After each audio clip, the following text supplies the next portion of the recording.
안녕하세요. 세상 속의 제자도 이상준입니다. 이번 영상으로 기도원 3종 세트를 마무리 짓도록 하겠습니다. 기도원과 관련해서 제일 먼저 다룬 것이 양털 시험이었고, 두 번째가 300 용사였으며, 오늘 마지막으로는 기도원이라고 하는 인물을 좀 같이 살펴보기를 원합니다. 사실 제가 하는 이런 시도의 목적은 우리가 가지고 있는 선입견 혹은 한쪽으로 굳어져 있는 편견을 넘어 성경을 새롭게 그리고 면밀하게 살펴봐야 한다는 것입니다.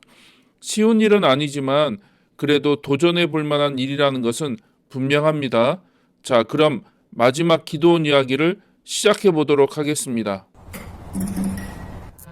가장 먼저 여러분은 기도원이라고 하면 어떤 이미지를 가지고 계십니까? 저는 기도원을 경계선 위에 서 있는 사람이라고 말하고 싶습니다. 왜 그런지 그의 이야기를 살펴보겠습니다. 특히 미디안과의 전쟁 이후 소개되는 두 가지 이야기를 보도록 하겠습니다. 첫 번째 이야기는 사사기 8장 22절에서 27절인데 미디안과의 전쟁에서 대승을 이룬 기드온을 이스라엘 사람들이 맞이하면서 이렇게 말합니다. 장군께서 우리를 미디안의 손에서 구하여 주셨으니 장군께서 우리를 다스리시고 대를 이어 아들과 손자가 우리를 다스리게 하여 주십시오. 이게 무슨 말이냐 하면 자신들이 왕이 되어 달라는 요청입니다. 왕이란 용어가 직접 등장하진 않지만 대를 이어 자신들을 다스리라는 말에서 왕이 되어 달라는 요청임을 알 수 있습니다. 왜냐하면 당시 사사는 세습을 하지 않았습니다. 하나님이 그때그때 필요한 사람을 뽑아서 사사로 세우셨고 그 사사가 죽으면 사사로서의 역할과 임기가 끝났습니다. 그 자녀가 대를 이어서 사사가 되지 않았습니다. 그런데 22절을 보면 기드온의 아들과 손자까지 대를 이어서 다스리라는 말은 왕정을 이루어서 통치하라는 말입니다. 그러나 기드온은 이런 이스라엘 백성들의 제안을 거절합니다. 이어서 23절을 보면 나는 여러분을 다스리지 않을 것입니다. 나의 아들도 여러분을 다스리지 않을 것입니다. 오직 주님께서 여러분을 다스릴 것입니다. 라고 하는 멋있는 고백을 합니다. 그러니까 기드온은 이스라엘의 왕은 오직 여호와 하나님이며 그분만이 이스라엘을 다스리실 것이라고 선언합니다. 안타깝게도 기드온의 이야기가 여기서 끝났다면 우리가 알고 있는 멋있는 기드온의 이야기가 잘 마무리되었을 것입니다. 하지만 슬프게도 그렇게 끝나지 않는다는 것입니다.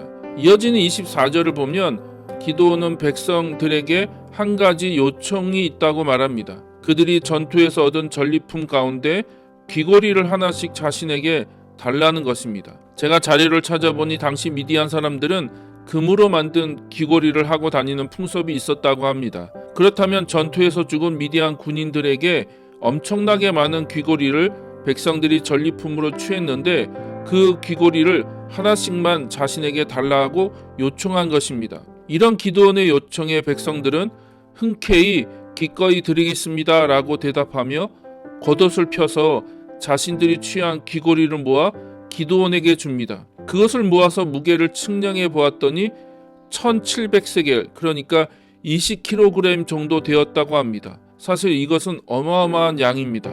더 나아가 26절을 보면 초승달 모양의 장식품과 폐물들, 미디안 왕들이 입었던 자주색 옷과 낙타목에 들렸던 사슬까지 전리품으로 얻게 됩니다. 조금 뒤에서 이 문제를 다루겠지만 먼저 언급이 되었으니 밝히자면 이런 물품들은 모두 미디안의 왕들이 입었던 옷과 장신구라는 것을 알 수 있습니다. 그러니까 왕들이 사용하는 물건이었다는 것입니다. 먼저 다룰 것은 기드온이 왜 백성들에게서 금을 취했느냐입니다. 27절을 보면 그 이유를 알 수 있습니다.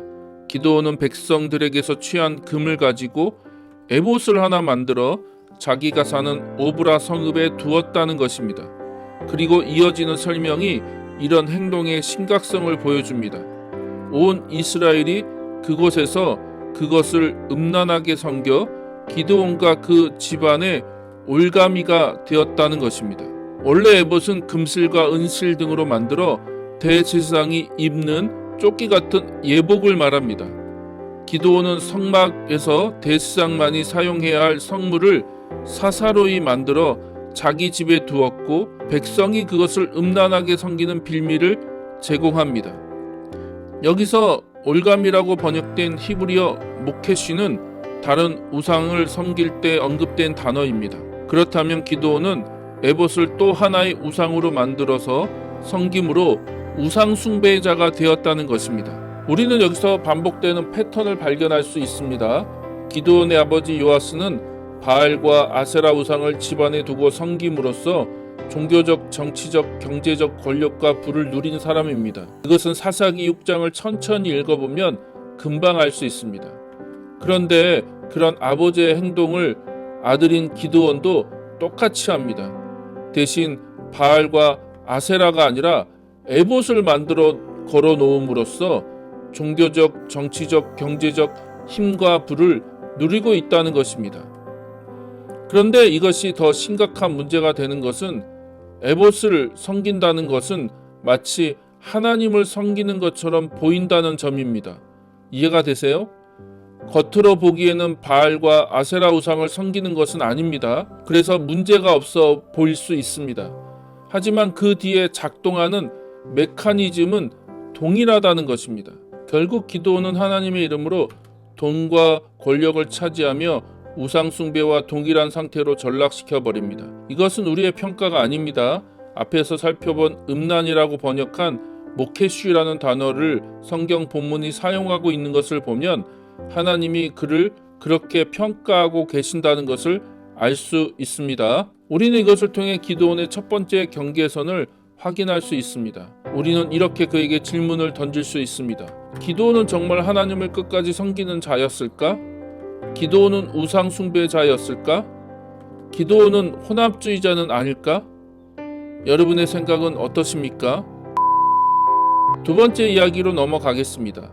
이어지는 28절을 보면 기드온이 사사로 있는 40년 동안 그 땅에 전쟁이 없이 평온했다고 합니다. 보통 사사 이야기가 끝날 때 나오는 반복되는 표현인데 문제는 기드온의 이야기가 여기서 끝나지 않는다는 점입니다. 이런 부분이 기드온 이야기의 특징입니다. 앞에 사사들을 보면 이런 평가와 결말로 사사 이야기가 끝나는데 기드온은 그렇게 끝나지 않는다는 것입니다. 다시 이야기가 이어진다는 점이 독특한 특징입니다. 29절 이하를 보면 기드온을 그의 별명 여룻바알이라고 부르며 그가 집으로 돌아가서 많은 아내를 두었고 그 아내들을 통해서 친아들이 70명이나 있었다고 우리에게 알려줍니다. 학자들은 보통 이렇게 많은 아들을 두려면 부인이 20명 내지 30명 정도는 되어야 한다고 이야기합니다. 그 중에서 세겜에 있는 척가의 사이에서 아들이 하나 태어나는데 그 이름이 아비멜렉이라고 밝힙니다. 재미있는 것은 이름의 뜻이 내 아버지는 왕이시다라는 것입니다. 그리고 마지막으로 32절을 보면 그렇게 살다가 죽어서 아버지 요아스의 무덤에 묻혔다는 것입니다. 다른 사사들의 이야기와 다르지 않지만 이렇게 추가되는 부연 설명을 통해서 다시 한번 기드온의 정체성을 밝혀줍니다. 그를 기드온이 아닌 여룻바알 곧 바알과 싸우는 자라는 이름으로 부르면서 앞에 나온 에봇 이야기와 충돌하게 만듭니다. 아버지의 집에 있던 우상들을 제거함으로써 여룻바알이라는 또 다른 이름을 얻었지만 에봇을 우상처럼 섬기는 모습을 보여줌으로써 그가 가진 이중적인 모습을 다시 부각시킨다는 것입니다. 또한 70명의 아들을 소개함으로써 그가 왕처럼 살았다는 것을 보여줍니다. 생각해 보십시오. 아내와 아들이 모두 합치면 가족이 100명이나 되는데 그럼 그들이 거쳐야 하는 집과 매일 먹는 음식을 계산하면 엄청날 것입니다. 이것은 기드온이 왕이 되기를 거절했지만 사실은 왕처럼 살았다는 것을 보여줍니다. 더 나아가 아비멜렉이란 이름, 나의 아버지는 왕이다 라는 그 이름을 통해서 이것을 더 분명하게 보여줍니다. 이것이 우리가 발견할 수 있는 두 번째 기드온의 이중성이라는 것입니다. 이것이 기드온의 두 번째 경계선입니다. 그는 이스라엘의 왕이 되기를 거절했지만 그 어떤 사사보다 왕처럼 살았습니다. 다시 말해서 하나님이 받으셔야 하는 영광을 자신의 것으로 삼아서 부와 권력을 누린 사람이 기드온이라는 것입니다. 이것을 잘 보여주는 것이 사사기 8장 33절에서 35절입니다. 이 구절을 살펴보므로 마무리하겠습니다. 33절 기드온이 죽으니 이스라엘 자손이 다시 바알들을 음란하게 섬기고 바알 브릿을 자기들의 신으로 삼았다. 34절 이스라엘 자손은 주의 모든 적으로부터 자기들을 건져내신 주 하나님을 기억하지 않았다. 이 두 구절을 보면 이스라엘의 배교의 근본적인 원인이 하나님을 기억하지 않은 결과라는 것입니다. 하나님만이 그들의 진정한 왕이시고 구원자, 사사이십니다. 하지만 이스라엘 자손은 그 사실을 또 잊어버립니다. 그럼 그들이 왜 이렇게 쉽게 하나님을 잊어버렸을까요? 그 이유는 무엇일까요? 그것은 다름 아닌 이스라엘의 지도자 기드온 때문입니다. 지도자의 역할은 사람들이 하나님께 초점을 맞추도록 돕는 것입니다. 하지만 기드온은 전쟁의 공을 자신에게 돌림으로써 사람들의 눈을 가렸고 그 결과 이스라엘 자손은 하나님의 진정한 권능을 알지 못하고 눈에 보이는 구원자 기드온이 사라지자 곧바로 배교의 길을 걷게 되었다는 것입니다. 그것을 명확하게 보여주는 사건이 에봇을 만들어 섬기게 한 사건이라는 것입니다. 문제는 여기서 끝나지 않습니다.